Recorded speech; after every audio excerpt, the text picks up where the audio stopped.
Olá a todos do nono ano, nossa aula de hoje de revisão dos conteúdos. Então, vou relembrar os principais pontos do conteúdo do primeiro bimestre, como também do segundo bimestre. Então vamos.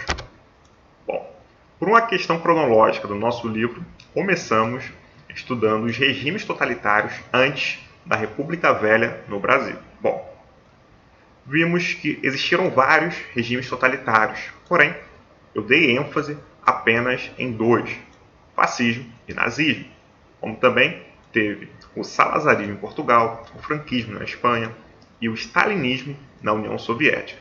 Bom, o que une, assim, esses regimes totalitários? Justamente a questão de serem uma ditadura onde liberdades não existiam, onde partidos políticos não existiam também, enfim. Bom, o fascismo, desde o século XIX, as ideias fascistas já se tinham assim lá na Itália. Porém, no século XX, teve uma consolidação, teve uma intensidade muito maior desse partido fascista com Benito Mussolini, o ditador. Vimos que os fascistas assim eram anticomunistas, ultranacionalistas, ultradireitistas, enfim, tudo que viesse de fora do país, eles eram contrários porque eles eram xenófobos. Existia essa xenofobia muito grande, de modo que eles fizeram a marcha em Roma e assim pressionaram o rei Vítor Emanuel III, justamente por conta da corrupção desse rei. E assim, Benito Mussolini recebeu o cargo de primeiro-ministro. E aí, a ditadura fascista foi implacável na Itália, de modo que até a Igreja Católica apoiou o fascismo italiano. Bom, uma observação. Após a Primeira Guerra Mundial, a Itália estava vivendo em crises. Então, esse discurso fascista, preconceituoso, esse discurso que faria com que, segundo a visão dos fascistas, a Itália saísse dessa situação, ganhou muita força. Bom, aconteceu isso também na Alemanha, sendo que com o nazismo. Hitler, o ex-combatente da Primeira Guerra Mundial, ele ganhou espaço com o partido nazista e assim, a partir da década de 30, os nazistas passaram a ter muita importância dentro da sociedade, de modo que, com a morte do presidente na Alemanha em 1934, Hitler viu uma oportunidade de pôr em prática o programa do partido nazista. Com isso, os nazistas deram um golpe. Porém, antes, Hitler também recebeu o cargo assim, de primeiro-ministro da Alemanha. E assim, depois, ele deu o golpe. Então, fez a sua ditadura de extrema direita também. Podemos dizer assim que os nazistas foram influenciados pelos fascistas italianos. E quando falamos fascistas, podem ser os fascistas italianos, como também os nazistas alemães. Bom, depois regressamos ao século XIX, segundo o nosso livro, e aí visualizamos um pouco sobre a proclamação da República, as questões que levaram assim à proclamação da República Brasileira. A questão da escravidão, vimos que teve a Lei Áurea de 1888 e a escravidão foi abolida, acabou, sendo que os donos de escravizados eles não foram indenizados pelos escravos libertos.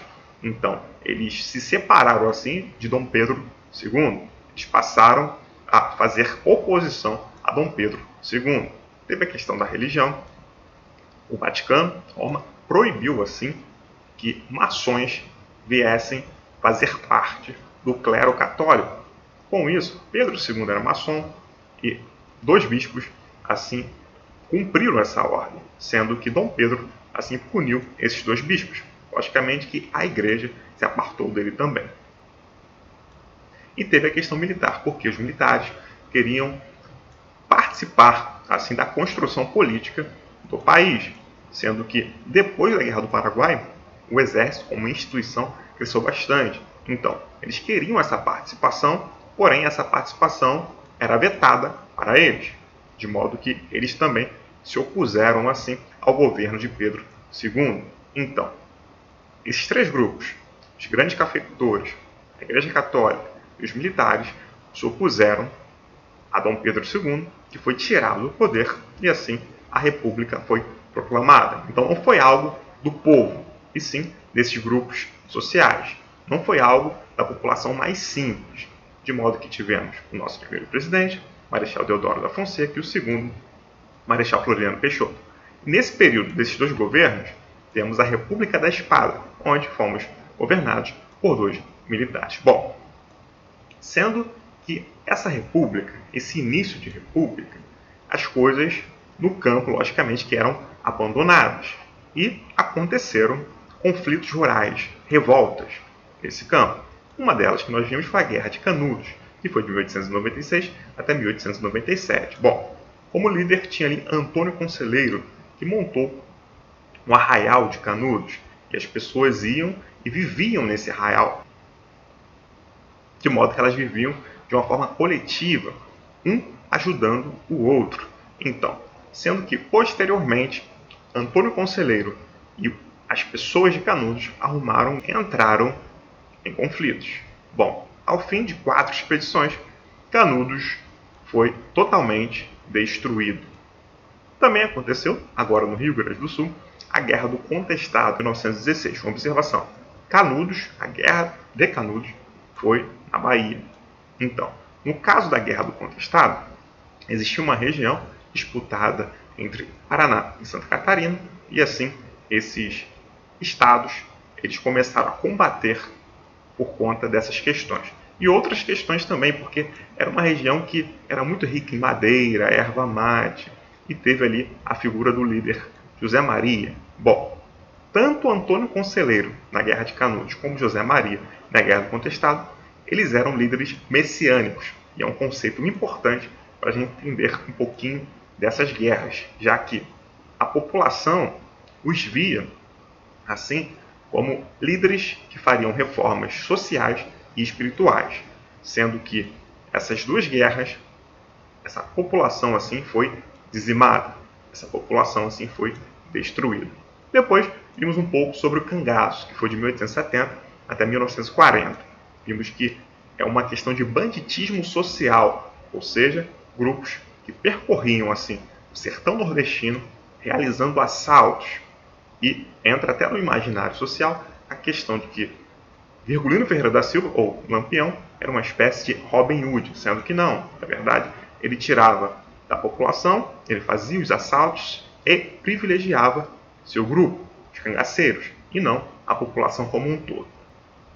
E em 1938, o cangaço, assim, perdeu tanto Lampião como também Maria Bonita, sendo que o cangaço chegou ao fim só em 1940.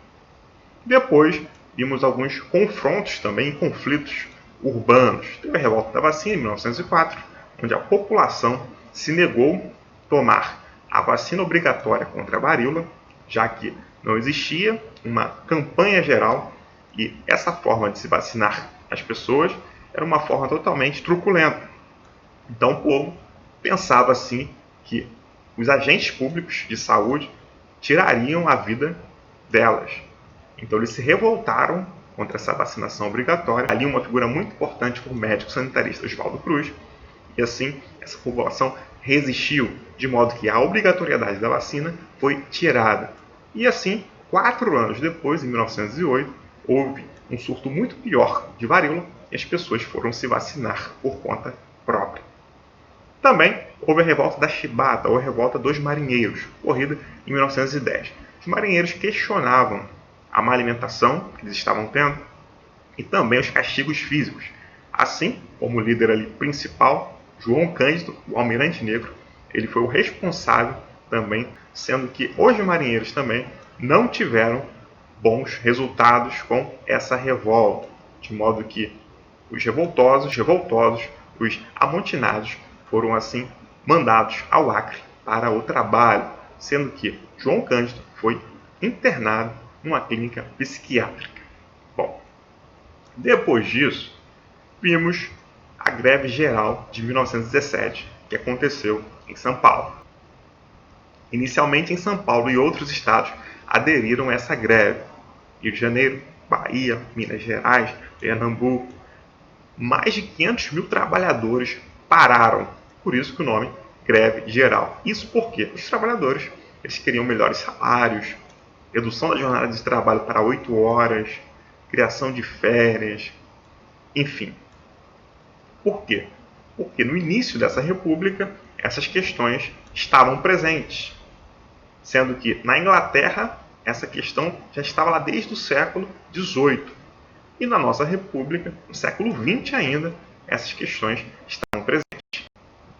Então, ideias anarquistas e socialistas começaram a se espalhar pelos operários e assim eles foram influenciados por essas ideias e fizeram essa greve geral, de modo que os sindicatos eles foram muito importantes depois disso, como também o Brasil nunca mais foi o mesmo nas relações de trabalho após essa greve geral de 1917.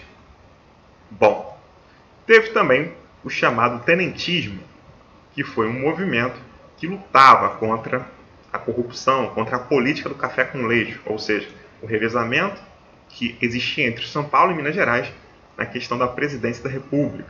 Então, jovens oficiais do Exército queriam mudar o Brasil. Eles fizeram, assim, esse movimento tenentista. E assim existiram revoltas tenentistas. Eles queriam lutar para fazer com que o Brasil progredisse e avançasse. Bom, a República Velha foi de 1889 até 1930, quando se teve o golpe de 30, e aí a política do café com leite veio ao fim e um novo período começa na história política do Brasil. Aí eu coloquei uma foto, Copa do Mundo de 1934, a seleção italiana fazendo um sinal fascista, logicamente para Benito Mussolini.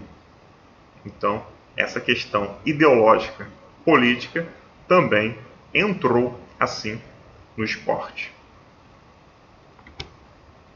Mudanças na década de 20 e era Vargas. Bom, vimos muitas mudanças dentro dessa década de 20, como as revoltas tenentistas, também a Coluna Prestes e essa Semana de Arte Moderna de 1922, ocorrida na cidade de São Paulo, no Teatro Municipal de São Paulo.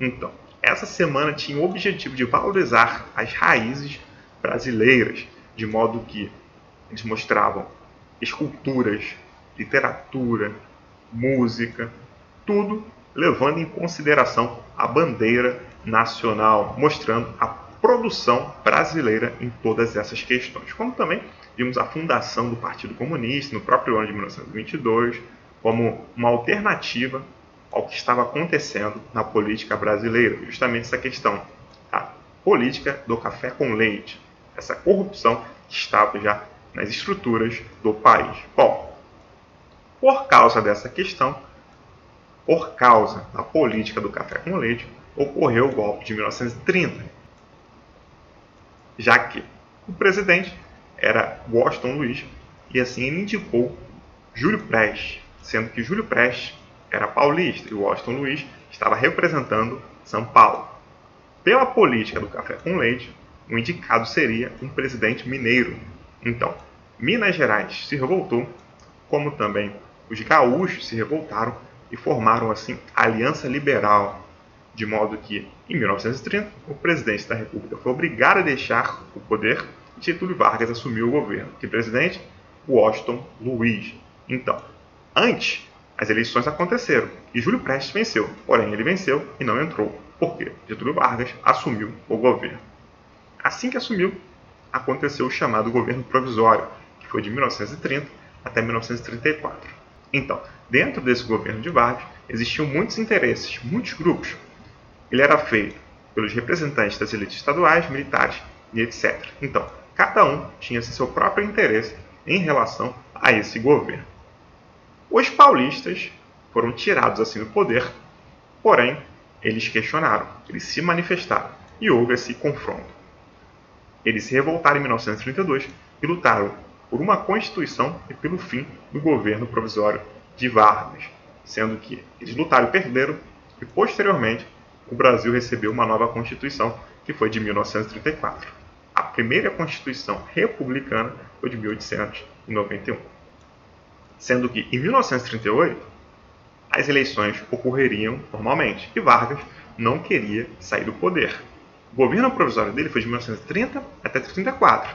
Depois da Constituição de 1934, passou um novo período do governo dele chamado Constitucional, que foi de 1934 até 1937. Assim, Vargas orquestrou um golpe, chamado Plano Cohen. Então, em 1937, teve início o Estado Novo, que foi de 1937 até 1945. Foi a ditadura de Getúlio Vargas e a primeira da nossa história. Então, Getúlio Vargas assumiu o poder em 1930 e foi até 1945, 15 anos, assim como líder da nação brasileira. E dentro desse contexto, como vimos também nas aulas, muitas coisas foram criadas, muitas coisas foram desenvolvidas por Getúlio Vargas. Aí caminhamos para a Segunda Guerra Mundial, que foi de 1939 até 1945. Bom, a Era Vargas foi de 1930 a 45 e tem um link aí com essa Segunda Guerra Mundial, já que o Brasil lutou justamente para combater ditaduras totalitárias, regimes totalitários na Europa, sendo que o Brasil vivia em uma ditadura. Assim, Vargas foi obrigado a renunciar e a democracia voltou ao Brasil depois disso. Bom, agora em relação a essa guerra. Antes da guerra, Hitler rompeu com as proibições do Tratado de Versalhes. Lembrando, a Segunda Guerra aconteceu por questões mal resolvidas da Primeira Guerra Mundial. Então, esse Tratado de Versalhes colocou a culpa da Primeira Guerra Mundial na Alemanha, de modo que ela foi proibida de ter muitas coisas. Então, Hitler rompeu com essas proibições e assim fez tudo aquilo que não poderia fazer segundo o Tratado de Versalhes. Segundo esse tratado, ele assim investiu na indústria bélica, colocou, logicamente, com um exército mais forte, enfim, tudo isso ele fez contrariando esse Tratado de Versalhes. E os países europeus não fizeram nada por causa da política de apaziguamento. França, Inglaterra, já que os alemães não invadiram nenhum território deles. Porém, os nazistas assim cresceram muito durante esse período. Alianças foram feitas, como vimos, eixo Alemanha, Itália e Japão, aliados Inglaterra, França, Estados Unidos e União Soviética, sendo que essas alianças foram se formando aos poucos e alguns países foram entrando por sua vez, de modo que, em maior ou menor escala, teve uma participação geral do mundo nessa Segunda Guerra Mundial, de vários países. Em maior ou menor escala, todos os continentes foram envolvidos assim na Segunda Guerra Mundial. Esses países dessas alianças políticas e militares são os principais. Enfim, vimos algumas batalhas, as principais batalhas, e em 1945 ocorreu assim o fim do Reich.